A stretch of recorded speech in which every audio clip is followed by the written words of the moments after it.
और बड़ी खबरें बताएंगे दोस्तों। आखिरकार कैसे प्रधानमंत्री नरेंद्र मोदी के ऊपर भड़क गए राहुल गांधी, बता दिया 22 तारीख को मोदी ने रखा इवेंट। क्यों आखिरकार दोस्तों ईरान पड़ा इतना भारी इजराइल के ऊपर कि उसने 24 मिसाइलें दाग दी। हमास ने दोस्तों कैसे इजराइल से छीन लिया उसका टैग, और आखिरकार क्यों अखिलेश यादव ने कहा कि वो मायावती को बनाना चाहते हैं देश का पीएम। तो तमाम मुद्दों पर होगी बात, लेकिन उससे पहले अगर आपने अब तक हमारे चैनल को सब्सक्राइब नहीं किया है तो जल्दी से कर लीजिए। पास में एक घंटी आएगी, इसको ऑल नोटिफिकेशन पे दबाइए ताकि हर वीडियो की अपडेट आप तक पहुंच पाए। दरअसल दोस्तों आपको बताते चलें, ईरान ने इजराइल की बोलती कर दी बंद, एक साथ दागी 24 मिसाइलें दोस्तों। मोसाद के तमाम अड्डे हो गए पूरी तरीके से ध्वस्त। आपको बताते चलें ईरान को दोस्तों एक बड़ा झटका ईरान ने इजराइल को दिया है, क्योंकि इजराइल की जो दोस्तों जासूसी कंपनी थी मोसाद, उसको पूरी तरीके से उड़ा दिया ईरान ने, और यही कारण है जो कल मोसाद पूरी तरीके से तबाह हो गया। यह आपको बताते चलें साफ साफ यहाँ पर ईरान ने खुली चेतावनी दी है कि वो अभी तो सिर्फ शुरुआत है। अभी ये जो हमला किया गया ये तो सिर्फ शुरुआत है। कैसे लाल झंडा दोस्तों जब मस्जिद पर लगा दिया था तो जंग का ऐलान हो गया था, और अब फिर से ईरान ने कहा है अभी तो 2 बड़े अटैक और बाकी हैं। आपको बता दें एक ही अटैक में दोस्तों बोलती बंद कर दी है। एक चीज़ तो साफ दिखाई दे रही है कि फ़िलहाल दोस्तों इजराइल की पूरी तरीके से गेम ओवर हो चुका है, क्योंकि यहाँ पर जो मोसाद ने किया है दोस्तों साफ दिखाई दे रहा है कि मोसाद कहीं ना कहीं मोसाद का जो ठिकाना उड़ाया है वो ईरान ने धमाका कर दिया। आपको बता दें चले दोस्तों राहुल गांधी का प्रधानमंत्री के ऊपर बड़ा हमला। राहुल गांधी बोले प्रधानमंत्री ने प्राण प्रतिष्ठा को 22 तारीख के दिन पूरा इवेंट बना दिया है। उन्होंने कहा ऐसा नहीं लग रहा कि राम मंदिर का में प्राण प्रतिष्ठा है, बल्कि ऐसा लग रहा है जैसे मोदी सरकार के नाम का कोई इवेंट हो रहा है। जाहिर सी बात है दोस्तों, मोदी सरकार के बड़े बड़े होर्डिंग, बड़े बड़े एडवर्टाइजमेंट, प्रचार प्रसार चल रहा है। समझ में ये नहीं आ रहा कि भैया मोदी जी ने मंदिर के लिए किया क्या है। क्या मोदी जी ने अपनी जेब से पैसा दिया मंदिर के लिए? नहीं दिया। क्या मोदी जी ने मंदिर का केस जितवाया? नहीं जितवाया। फैसला सुप्रीम कोर्ट का था, पैसा आम जनता का है, चंदा देकर मंदिर बना है दोस्तों। अब उसके बाद भी इस इवेंट को आप समझिए धर्म गुरुओं को तो अलग कर दिया। जो धर्म गुरु हैं उनकी जगह प्रधानमंत्री नरेंद्र मोदी का प्रचार हो रहा है। यही कारण है जो राहुल भड़क गए। आपको बताते चले दोस्तों फिलहाल हमास का कुछ नहीं बिगाड़ पाया। 100 दिन में भी दोस्तों इजराइल के हाथ खाली के खाली।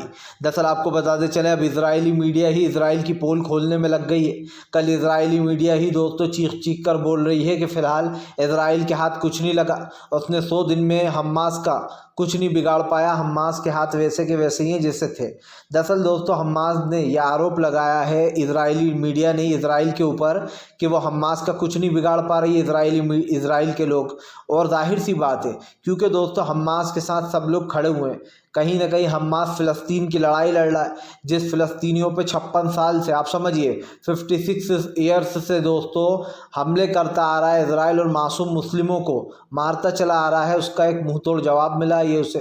जाहिर सी बात है फ़िलिस्तीन के समर्थन में हमास की ये जंग है, और इस जंग में हमास दोस्तों 2 गुना आगे है इजराइल से। आपको बता दें चले दोस्तों फिलहाल राहुल गांधी की भारत जोड़ो न्याय यात्रा में उमड़ा जन सैलाब देखकर सभी विरोधी हो गए हैरान। दरअसल दोस्तों राहुल गांधी इस वक्त जो है मणिपुर में राहुल गांधी को जमकर लोगों का प्यार और सम्मान मिल रहा है। राहुल गांधी की भारत जोड़ो न्याय यात्रा में जिस तरीके से हुजूम देखने को मिल रहा है उससे कहना गलत नहीं होगा दोस्तों कि राहुल गांधी एक ऐसे युवा नेता बन चुके हैं जिनके पास पूरी जनता का सपोर्ट है। आपको बताते चलें माना जाता है ईवीएम में काफ़ी गड़बड़ियाँ होती हैं, लेकिन दोस्तों राहुल गांधी की पॉपुलैरिटी काफ़ी अच्छी खासी है, आप अच्छे से जानते हैं। इतने कम समय में नंबर 2 की पोजीशन हासिल करना है ये कोई बच्चों का खेल नहीं है। यही कारण है जो राहुल गांधी को दोस्तों अब मणिपुर में जमकर लोगों का प्यार मिल रहा है। राहुल गांधी ने लोगों से वादा किया है कि वो दोबारा ज़रूर आएंगे।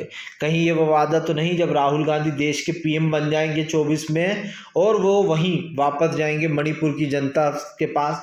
मुझे ऐसा लगता है कि राहुल गांधी को देश का पीएम बनना चाहिए, क्योंकि उनके अंदर वो क्वालिटी है कि वो देश को अच्छे से संभाल सकते हैं। आपको बता दें चले दोस्तों फिलहाल अरविंद केजरीवाल का बीजेपी के ऊपर बड़ा हमला। केजरीवाल बोले बीजेपी का 2 ही काम है, ईडी और सीबीआई को पीछे लगाओ। उन्होंने कहा कि हम डरने वाले नहीं हैं, चाहे कितने ही नोटिस भेजें मैं नहीं जाऊंगा। केजरीवाल ने कहा कि फिलहाल अगर ईडी को इतनी ही प्रॉब्लम है तो वो हमें गिरफ्तार कर ले, लेकिन हम नहीं जाएंगे ईडी के किसी सवाल का जवाब देने। दरअसल दोस्तों ईडी भी बुरी तरीके से फंसी हुई है। एक तरफ केजरीवाल को वो नोटिस जारी कर रही है, केजरीवाल ठेंगा दिखा रहा है, ठेंगा दिखाकर नहीं जा रहा है। दूसरी तरफ दोस्तों ईडी केजरीवाल को गिरफ्तार भी नहीं कर रही है यूं जाकर, क्योंकि उसे पता है कि केजरीवाल के साथ जनता का सपोर्ट है। अगर उसने केजरीवाल को टच किया तो ये बात सच हो जाएगी कि मोदी सरकार सच में विपक्ष को ख़त्म करना चाह रही है, इसलिए वो ईडी और सीबीआई का यूज़ कर रही है। क्योंकि सबसे पहले देख लीजिए सत्येंद्र जैन को उठाया, उसके बाद मनीष सिसोदिया को, उसके बाद संजय सिंह को, और अब केजरीवाल पर भी बीजेपी का निशाना है। इसीलिए बीजेपी ऐसा नहीं करेगी कि वो केजरीवाल को गिरफ्तार करा ले, क्योंकि यहाँ पर मामला काफ़ी अटका हुआ है। आपको बता दें चले दोस्तों, फिलहाल मामला बिगड़ा। जी हाँ, आखिरकार फिर से एक बार हमास इजराइल की जंग के बीच में ईरान का बड़ा बयान। ईरान बोला अमेरिका और इजराइल जो है वो गाज़ा के ऊपर हमले रोक दें तो हम लाल सागर में उसका साथ देंगे। दरअसल आपको बताते चले ईरान का कहना है कि फ़िलहाल हम साथ देने को तैयार हैं। अमेरिका के व्यापार का तमाम जो व्यापार हूतीज़ ने बर्बाद कर दिया है, ख़ास करके समंदर के रास्ते जो आता है दोस्तों, क्योंकि ज़्यादातर माना जाता है भारत का और ख़ास करके इजराइल का 99% जो है दोस्तों वो तमाम बिज़नेस शिपों के ज़रिए ही होता है। मतलब जो भी सामान आता है शिपों के ज़रिए ही आता है। लेकिन ऐसे में दोस्तों यमन के हूती विद्रोहियों ने पूरा कारोबार ठप कर रखा है। जो भी शिप गुजर रही है वो उसको या तो निशाना बना रहे हैं या उसको हाईजैक कर रहे हैं। यही कारण है दोस्तों जब ईरान का बड़ा बयान निकल कर सामने आया, उसने कहा अगर गाज़ा में हमले रोक देता है इजराइल तो हम अमेरिका और इजराइल का साथ देने को तैयार हैं। हम लाल सागर में जो बिज़नेस को लेकर हूती से बात करेंगे और इसको रुकवाने की कोशिश भी करेंगे। आपको बता दें चले दोस्तों, फिलहाल अखिलेश यादव हुए मायावती के ऊपर हमलावर। अखिलेश बोले हमने सोचा था कि हम मायावती को आने वाले समय में देश का पीएम बनाएंगे, लेकिन वो उनके इस तरीके के बयान साफ दिखाई दे रहा है कि उनको ऊपर से प्रेशर है। दरअसल दोस्तों अखिलेश यादव ने बातों ही बातों में मायावती पे तंज कस दिया। उन्होंने एक तरीके से बता दिया कि मायावती बीजेपी की बी टीम है और मायावती जो भी करती है वो बीजेपी के कहने पर ही करती हैं। दरअसल आपको बता दें अखिलेश यादव की समाजवादी पार्टी को मायावती ने गिरगट का नाम दिया था। उन्होंने कहा था कि अखिलेश यादव एक गिरगट हैं। ये इससे पहले भी वो एक बयान दे चुकी हैं जहाँ पर उन्होंने कहा था कि समाजवादी पार्टी मुझे मारना चाहती है। बसपा ने आरोप लगाया था सपा के ऊपर। यही कारण है दोस्तों जब अखिलेश यादव ने मायावती को घेर लिया और कहा कि फिलहाल बीजेपी से दबाव, ऊपर से दबाव आ रहा है, इसलिए मायावती इस तरीके की बयानबाजियां कर रही हैं। मतलब साफ है ऊपर से दबाव, मतलब बीजेपी उन पर दबाव डाल रही है कि इस तरीके की बयानबाजी करो। आपको बता दें चले दोस्तों, फिलहाल बदल जाएगा राजनीति का रूप रंग। जी हाँ, जब देश की सत्ता पलटेगी। दरअसल आपको बताते चले दोस्तों, फिलहाल इंडिया गठबंधन को लेकर नीतीश कुमार का बड़ा बयान। नीतीश बोले इंडिया गठबंधन पूरी मेहनत के साथ ही चुनाव लड़ने वाला है 2024 का। दरअसल दोस्तों आपको बताते चले 2024 के लोकसभा चुनाव को लेकर अभी से तैयारियां शुरू हो चुकी हैं। जहां एक तरफ सीट शेयरिंग को लेकर मामला चल रहा है तो वहीं दूसरी तरफ ये भी फैसला लिया जा रहा है कि आखिरकार कौन कहाँ कितना मजबूत है, कौन सी सीटों को छोड़ना है, किस सीटों पर किसको उतारना है। जाहिर सी बात है जहाँ ज़्यादा कांग्रेस कमज़ोर है वहाँ पर दूसरों को उतारा जाएगा जो उन सीटों पर मजबूती से है और सपोर्ट किया जाएगा सीट में। यही कारण है आपको बता दें चले जो इंडिया गठबंधन में नीतीश ने बड़ा बयान दिया।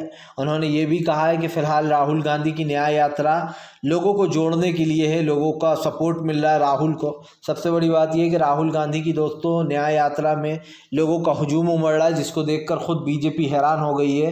क्योंकि राहुल गांधी की ये यात्रा से दोस्तों अब बीजेपी नए नए तिकड़म लड़ा रही है, कभी दीवार पर कमल बना रही है तो कभी कुछ कर रही है। इससे साफ दिखाई देता है कि बीजेपी दो चीज़ के सहारे है। पहला ईवीएम दोस्तों, अगर ईवीएम ना हो तो बीजेपी कल हार जाए। यही कारण है जो पहला तो बीजेपी का हथियार ईवीएम है, दूसरी ईडी है। इन दो चीज़ों के बल पर बीजेपी अब तक सत्ता में बरकरार है, ऐसा मैं नहीं कह रहा।